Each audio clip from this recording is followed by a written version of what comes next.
Well guys, I just finished this yeah, this metal detector's a video, yep.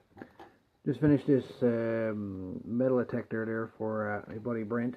He picked this one up there a little while ago, and it had a conglomeration of wiring attached to it, as you can see, and it was all taped up. It was an electric tape special, to say the least.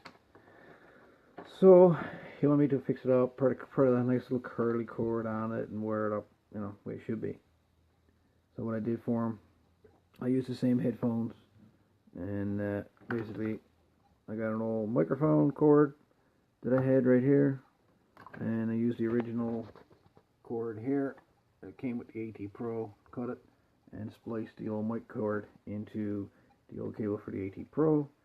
And of course I used heat shrink throughout for the connections, and I added, like I say, added the volume control to his headphone here, as you can hear, maybe.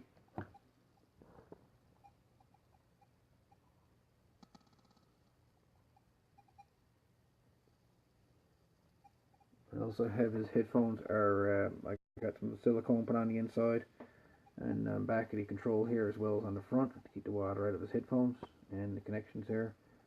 Put a tie wrap here on the inside, put tie wrap on the outside, and yeah.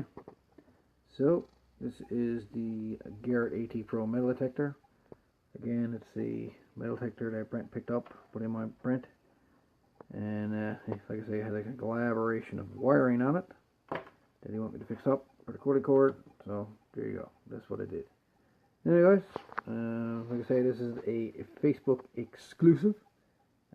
This video won't be going on YouTube, but just figure we'd like something new, and here we are.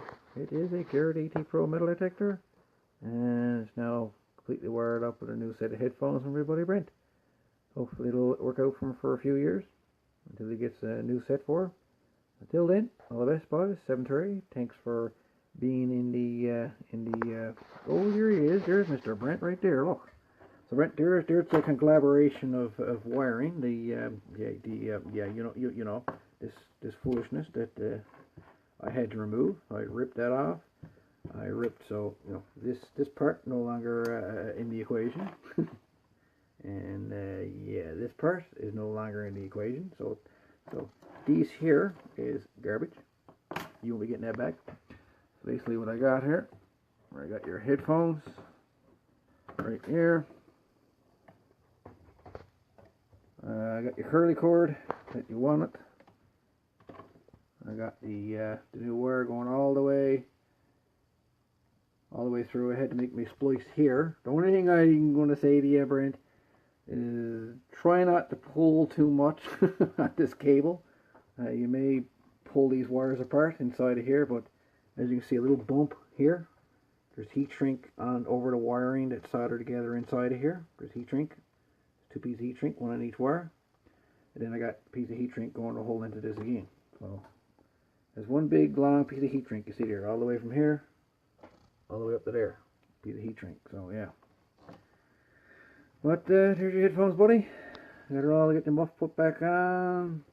There's your volume control right there, right on the end. Turn her up, turn her down. I don't know if you can hear that or not.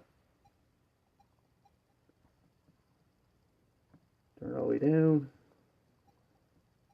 Turn it all the way up. Believe me, she's loud. I wouldn't suggest you turn her all the way up. But anyway, there is your AT Pro. She's all ready for battle. And with any luck, you'll use her the weekend. And like I say, whatever you do, try not to pull too much on the cord. If it shouldn't break. It's like I say, it's in heat shrink, but you know what wire's like. It's not armored, but the original wire that Garrett used is actually armored. So there you go. Hope you enjoyed it. All this, and thanks for watching. Again, this is a Facebook exclusive. All the best.